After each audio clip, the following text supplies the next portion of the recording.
ప్రభునందు ప్రేమించబడిన ప్రియ దేవుని సంగమా, మీ అందరూ బాగున్నారా? దేవుని కృపలో మీ అందరూ వర్ధిల్లుచున్నారని నేను నమ్ముచున్నాను. ఆయన వాక్యాన్ని ధ్యానిస్తూ మీ విశ్వాస జీవితంలో, క్రైస్తవ జీవితంలో, ప్రార్థనా జీవితంలో మీరు ముందు కొనసాగిపోతున్నారని నేను విశ్వసిస్తూ ఉన్నాను. జ్ఞాపకం చేసుకొని ప్రియులారా, ఈరోజు మీకు తెలియజేసినటువంటి విషయం ఏంటంటే, మీరు మాకు అందిస్తున్న ప్రతి ప్రార్థనా విజ్ఞాపనను మేము మానక తప్పక ప్రార్థిస్తూ మీ ప్రతి విజ్ఞప్తిని దేవుని పాదాల చెంత ఉంచడం జరిగింది. ఆయన ఎవరికి అన్యాయం చేసే దేవుడు కాదు, తప్పకుండా అందరికీ న్యాయం జరిగిస్తాడు.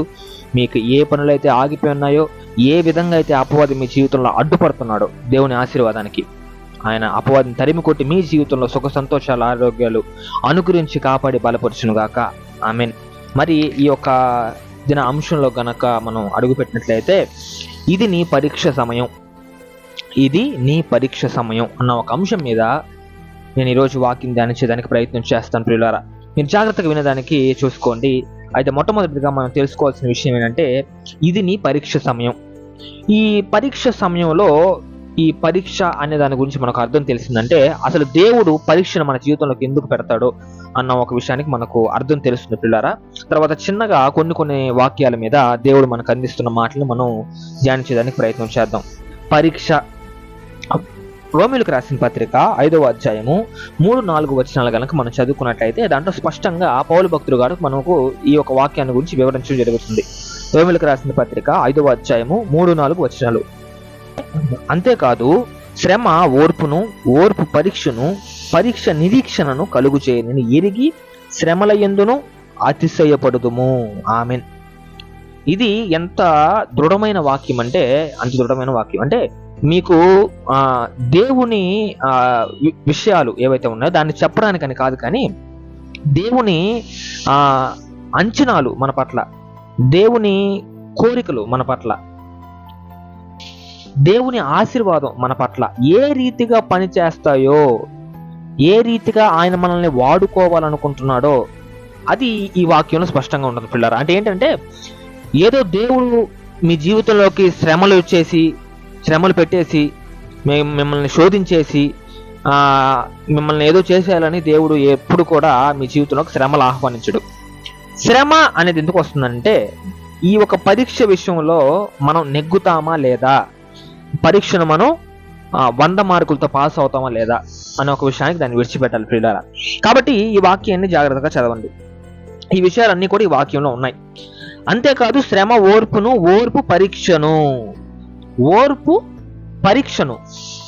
ఇప్పుడు జాగ్రత్తగా గమనించిన పిల్లారా, ఓర్పునంటే మన క్రైస్తవ జీవితంలో ప్రతి విషయం కూడా ఓర్పు కలిగి జీవించాలి. కేవలం శ్రమ ఎందు ఒకటే కాదు, శోధన ఎందు మాత్రమే కాదు, కష్టాల ఎందు మాత్రమే కాదు, ఇరుకుల ఎందు మాత్రమే కాదు, ఇబ్బందుల ఎందు మాత్రమే కాదు, ప్రతి విషయంలో కూడా క్రైస్తవ జీవితంలో ఓర్పు కలిగి జీవించాలి. ఎందుకంటే మన జీవితంలో ఏదైనా శ్రమలు వస్తే ఆ విషయాన్ని దేవునికి తెలిసి దేవుడు మన ఆ శ్రమల నుంచి దూరంగా పెడతాడు. బాగుంది. ఆయన మనకు అనుగ్రహించే ఆశీర్వాదాలు ఏవైతే ఉంటాయో ఆ విషయంలో కూడా మనం ఓర్పు కలిగి జీవించాలా. అంటే దేవుణ్ణి ఏదన్నా అడిగామంటే అది వెంటనే రాదు. ఒకవేళ వెంటనే వచ్చిందనంటే అది నీకు పనికి రాదని అర్థం. అది దేవుడు అనుగ్రహించింది కాదు. చూసుకో, నువ్వు విసిగించి దేవుని అందు నుంచి పొందుకున్నావు అర్థం దాని నుంచి. అంటే దేవుడు అనుగ్రహించిన ప్రతి ఒక్కటి మంచివేనానంటే, దేవుడు పూనుకొని నీకు ఇచ్చిన ప్రతి ఒక్కటి కూడా స్పష్టమైనది, మంచిది, నీ జీవితంలో ఏదో ఒక రీతిగా అది ఉపయోగపడేది అనమాట. 100% దేవుణ్ణి విసిగించి నీవు తీసుకుంటే అది దాని ఎందు నుంచి నీకు ఏదో ఒక పాఠం చెప్పాలని మాత్రమే దేవుడు నీకు ఆ ఒక ఆశీర్వాదాన్ని ఇస్తాడు. ఆ ఒక్క శ్రమ ఏదైతే ఉంటుందో ఆ శ్రమలో నుంచి ఒక పాఠం నేర్చుకోవాలి కాబట్టి శ్రమ ఆహ్వానిస్తాడు దేవుడు. జాగ్రత్తగా చూడండి. అంటే ఇప్పుడు ఈ శ్రమ ఏదైతే ఉందో దాన్ని మనం ఓర్పు లెక్కన వేసుకోవాలి. ఓర్పు పరీక్షను, పరీక్ష నిరీక్షణను. అంటే శ్రమ అప్పుడు మనం ఏం కలిగి జీవించాలా? ఓర్పు కలిగి జీవిస్తే మనకు నిరీక్షణ వస్తుంది. దేని నిరీక్షణ వస్తుంది అంటే, దేవుడు మనకు ఆశీర్వాదం అనుగ్రహించాలన్నా కూడా, అంటే యోబు మాదిరి అనమాట. యోబుని తీసుకోండి లెక్కలో. అంటే యోబు జీవితంలో జరిగింది ఏంటంటే, తన స్నేహితులు, బంధుమిత్రులు ప్రతి ఒక్కరు కూడా తను చూసి చేదరించుకున్నప్పుడు, తను చూసి అసహించుకున్నప్పుడు యోబు పరిస్థితి ఏంటి? నిరీక్షణ. అంటే 2 స్టేజ్లు దాటేసి వచ్చాడు యోబు. ఏంటి? పరీక్ష, శ్రమ, ఓర్పు. అంటే ఏంటంటే శ్రమని ఓర్పు లెక్కన వేసుకోవాలనుకున్నాం కాబట్టి ఓర్పు పరీక్షను నెగ్గి నిరీక్షణలోకి వచ్చాడు యోబు. ఆ నిరీక్షణ ఆయన జీవితంలో ఏమొచ్చింది? వెంటనే వచ్చేసింది ఆశీర్వాదం ఆయనకి? లేదు లేదు. దేవుని చిత్త ప్రకారం దేవుడు పందెంలో కలిసేటట్టు చేశాడు యోబు. అది మనం ఇక్కడ గమనించాలి. ఏంటి? దేవుడు పందెంలో గెలిచేటట్టు చేశాడు. యోబు గెలిచింది కాదు విషయం అక్కడ. దేవుడు పందెంలో గెలిచాడు. ఆ పందెంలో గెలిచేటట్లు మనం చేయాలంటే మన జీవితంలో మనం ఓర్పు కలిగి జీవించాలి. ఓర్పు పరీక్షలో నెగ్గేటట్టు చేస్తుంది. పరీక్షలో నెగ్గేటట్టు అంటే మీ జీవితంలో ఏదన్నా ఇంకా కుదరదు అనుకున్న పరిస్థితుల్లో నుంచి మీరు ప్రార్థించారంటే దేవుడికి, ఆ ఒక శ్రమ నుంచి మమ్మల్ని బయటికి తీసి, లేదంటే ఆ శ్రమకి ధైర్యం అనుగ్రహించంటే వెంటనే దేవుడు అనుగ్రహించడు. దేవుడు మీకు వెంటనే ఏది ఇవ్వడు, సమయం పడుతుంది. ఆ సమయం ఎందు మనం ఏం కలిగి జీవించాలి? ఓర్పు. ఓర్పు కలిగి ఆ ఒక పరిస్థితిలో యోబు వలె మనం గనక జీవించినట్లయితే మనం పరీక్షలో నెగ్గుతాం. ఎట్ట పరీక్షలో నెగ్గుతాం అంటే, ఆ యోబు భార్య వచ్చి ఇంత పోగొట్టుకుంటున్నావు, ఇంకా కూడా నువ్వు దేవుడు అన్నాడుతున్నావు, ఉండేది కూడా పోయిన దాకా నీకు తృప్తిగా ఉండదు అని యోబు కుటుంబ సభ్యులు, యోబు బంధుమిత్రులందరూ యోబుని చేదరించుకున్నప్పుడు యోబు అన్న మాట ఏంటంటే, ఆయనే ఇచ్చాడు, ఆయనే తీసుకెళ్ళాడు. యెహోవా ఇచ్చాను, యెహోవాని తీసుకెళ్ళాడు. ఇప్పుడు అంటే యోబు పరీక్షలో నెగ్గాడు. అక్కడ ఫస్ట్ శ్రమ వచ్చింది యోబుకి. శ్రమ వస్తే దాంట్లో ఏం కలిగి జీవించాడు? ఓర్పు కలిగి జీవించాడు. తర్వాత పరీక్షలో నెగ్గాడు. ఏ విధంగా పరీక్షలో నెగ్గాడు? దేవుడు ఆయన జీవితంలోకి శ్రమలో ఆహ్వానించాడు అన్న విషయం ఆయన తెలిసినప్పటికీ ఆయనే ఉన్నాడు అని ఆయన నిలబడగలిగాడు యోబు. అంటే ఈ విషయంలో కూడా దేవుడే నాకు దిక్కు, శ్రమ ఇచ్చింది ఆయనే, ఈ శ్రమలోంచి బయట తీసుకొచ్చింది కూడా ఆయనే అని నిలబడ్డాడు యోబు. కాబట్టి ఆయన పరీక్షలో నెగ్గాడు. ఈ ఓర్పు కలిగి జీవించిన విషయము, లేదంటే పరీక్ష కలిగి జీవించిన విషయం తర్వాత ఆయన జీవితంలో ఆయనకి ఏమొచ్చింది? నిరీక్షణ. దేనికి నిరీక్షణ? ఆశీర్వాదానికి నిరీక్షణ. చివరికి ఆయన ఆశీర్వాదం పొందుకున్నాడు. అంటే పరీక్ష మనం ఎప్పుడైతే నెగ్గేటట్లు మనం చేసుకుంటామో మన జీవితంలో, అప్పుడే దేవుడు పందెంలో గెలుస్తాడు. అయితే ఈ పందెంలో గెలిచే దగ్గర నుంచి మనకు ఆశీర్వాదం అనుగ్రహించే దగ్గర ఒక గ్యాప్ ఉంటుంది. ఆ గ్యాప్ లో మనం ఓర్పు కలిగి జీవించాలా. ఏది వెంటనే దేవుడు అనుగ్రహించడు. నా జీవితంలో కూడా ఏ దేవుడు వెంటనే అందించరా నాకు. ఒకవేళ అందించినట్లయితే నేను చెడిపోయి ఉంటా. ప్రార్థన చేయంగా దేవునికి అడిగి, దేవునికి చెప్పి, దేవునికి మనం వదిలిపెట్టాలి తప్ప ఏదైనా విషయం. కొంతమంది అదే పనిగా ప్రార్థన చేస్తుంటారు.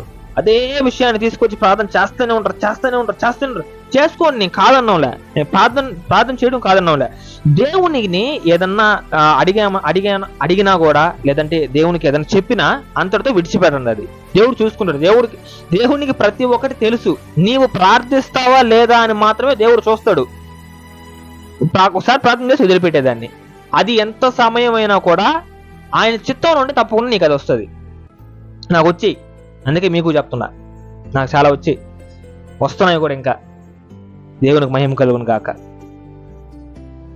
అంటే ఈ ఓర్పు, పరీక్ష, నిరీక్షణ ఇది క్రైస్తవ జీవితంలో ముఖ్యం అన్నమాట. అంటే ఎలాగంటే ఈ పరీక్ష అంటే ఎలా చెప్పాలా, దేవుడు మనుషులను విశ్వాసం, ఓర్పు, విధేయత అనే విషయాలు పరీక్షించడం.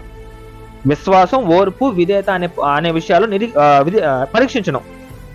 అదే ఇక్కడ వాక్యంలో కూడా ఉంది. అంతేకాదు శ్రమ ఓర్పు పరీక్ష నిరీక్షణను కలుగు చేయనని ఎరిగి శ్రమల యందు కూడా సంతోషంగా జీవించాల, అతిశయపడాల. శ్రమలు వచ్చినా కూడా దాంట్లో గర్వపడాలన్నమాట మనం. అంటే శ్రమలు వచ్చాయనంటే నా జీవితంలో దేవుడు ఆశీర్వాదం అనుగ్రహించిపోతున్నానని అర్థం అని. ఇలా చాలా మంది చెప్తుంటారు, ఎప్పటి నుంచి ప్రార్థన చేస్తూనే ఉన్నాం, మాకు దేవుడు జవాబు ఇచ్చింది, మాకేం అనుగ్రహించలేదు దేవుడు అని. ఫస్ట్ మనం చేయాల్సింది చేసి తర్వాత దేవుడిని అడగాల.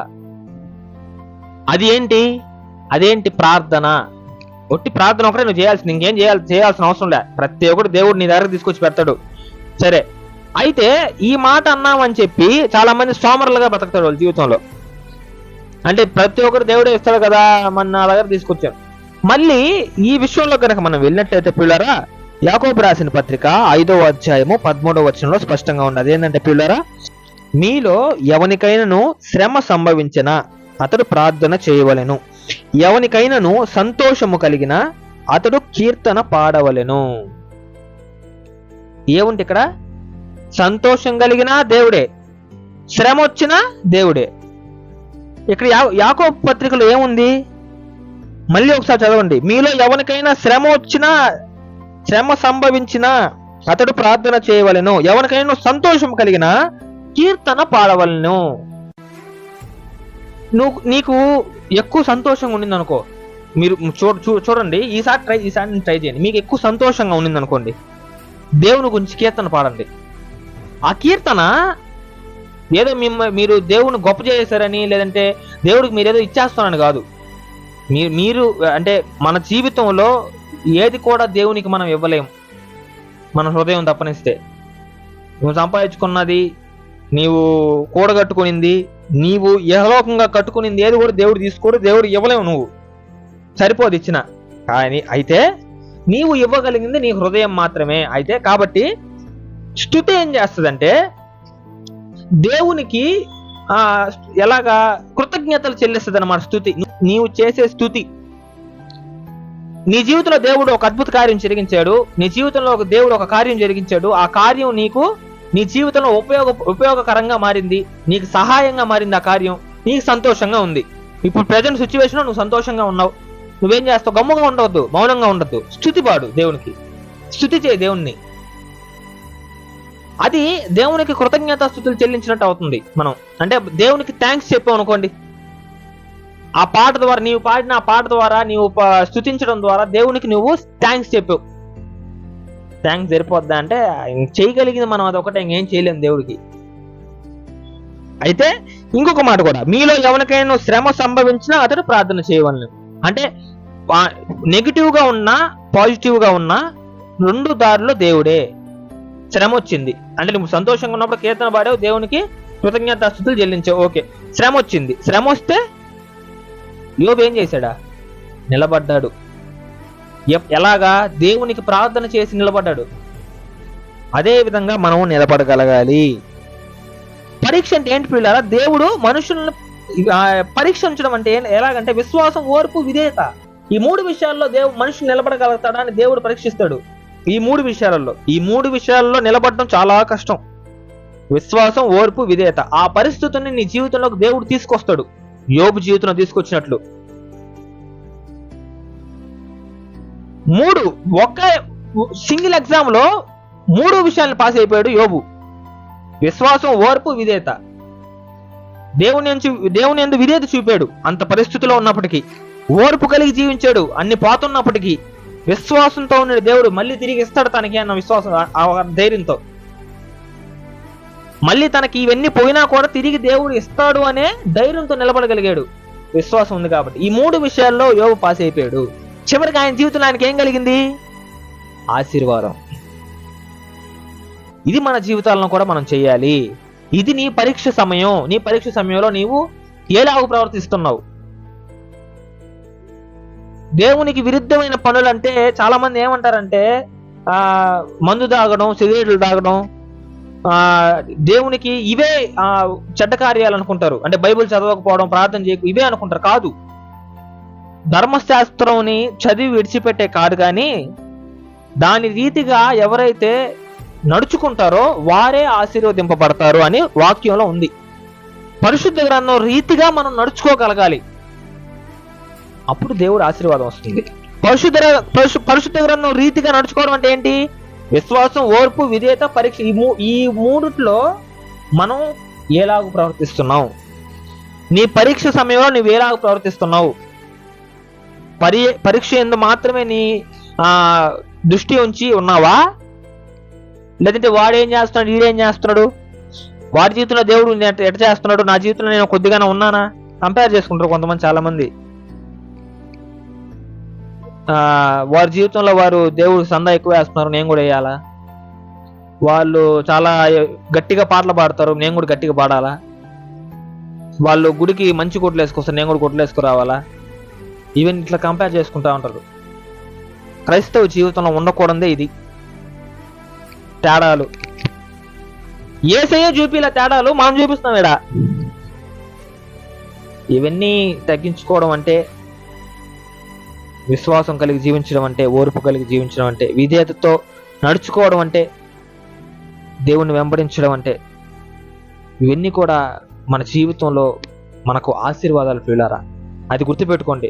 ఏదో మీకు ఫస్ట్ మొట్టమొదటి నేను తెలియజేయాల్సిన విషయం ఏంటంటే, వాక్యం చదివితే దేవునికి చెప్తున్నాను చూడండి, వాక్యం చదివితే దేవునికి వచ్చేది ఏం లేదు. ప్రార్థన చేస్తే దేవునికి వచ్చేది ఏం లేదు. దేవుని వాక్యం నువ్వు చెప్తే దేవునికి వచ్చేది ఏం లేదు. దేవుని పాటలు నువ్వు పాడితే దేవునికి వచ్చేది ఏం లేదు. నువ్వు మంచిగా జీవిస్తే దేవునికి వచ్చేది ఏం లేదు. నీతిగా జీవిస్తే దేవునికి వచ్చేది ఏం లేదు. ఓర్పు కలిగి జీవిస్తే దేవునికి వచ్చేది ఏం లేదు. విధేయత కలిగి నడుచుకుంటే దేవునికి వచ్చేది ఏం లేదు.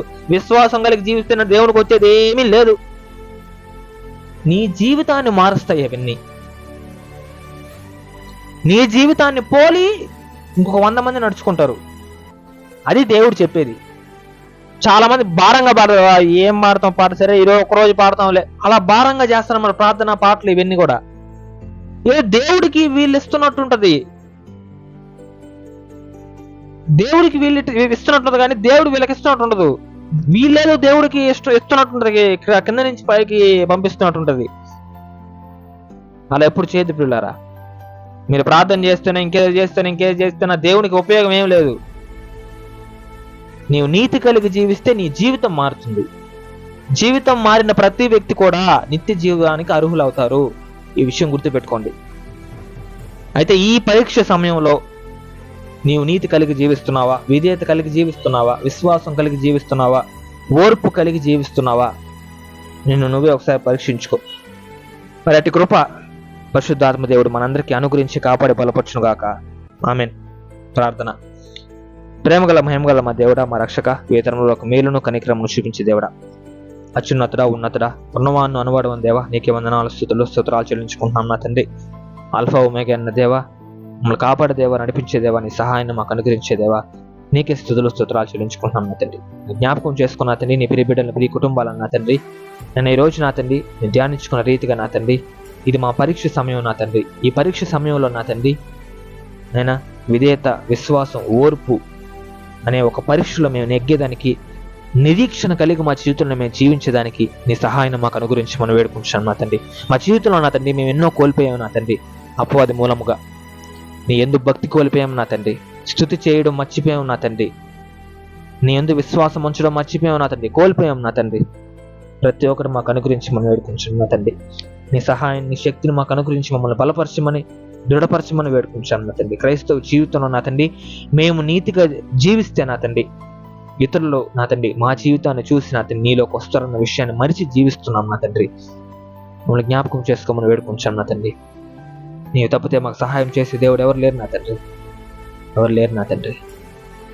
నీవు మమ్మల్ని నడిపించమని వేడుకుంటాం నా తండ్రి. అదేవిధంగా ఈ క్రీస్తు పరిచయ ఛానల్లో అనేక మంది వారి ప్రార్థన అవసరతను మాకు తెలియజేయుచుండగా, ప్రతి ఒక్కరి ప్రార్థన అవసరతను మానక తప్పక ప్రార్థిస్తూ నీ పాదాలు చెందొచ్చుతున్నాం నా తండ్రి. ప్రతి ఒక్కరికి జవాబును అనుగ్రహించండి. వాళ్ళ జీవితంలో వారిని ఉన్నత స్థాయిలకు చేర్చి నిలబెట్టి కాపాడి బలపరచమని, నీ సహాయాన్ని అనుగ్రహించమని వేడుకుంటున్నాను నా తండ్రి. అదేవిధంగా నా తండ్రి ఏ బిడ్డలైతే ఒంటరిగా జీవిస్తున్నారో, అనారోగ్యంతో జీవిస్తున్నారో, ఆర్థికంగా, శారీరకంగా, మానసికంగా ఒత్తిడితో జీవిస్తున్నారో, ఆ కుటుంబాలని, ఆ బిడ్డల్ని నా తండ్రి దర్శించమని, ఆశీర్వదించమని వేడుకుంటాను నా తండ్రి. సంఘాన్ని ఆశీర్వదించండి, సంఘ కాపుల్ని, సేవకుల్ని, సువార్థికుల్ని, యావత్ ప్రపంచాన్ని నా తండ్రి ఆశీర్వదించి కాపాడి బలపరిచి సహాయాన్ని, శక్తిని అనుగ్రహించమని వేడుకుంటూ మన ప్రభువైన యేసుక్రీస్తు వారి అత్యున్నతమైన నామములో అడిగి వేడుకొని పొందుకొనుచున్నాం మా తండ్రి. Amen. Praise the Lord. May God bless you all.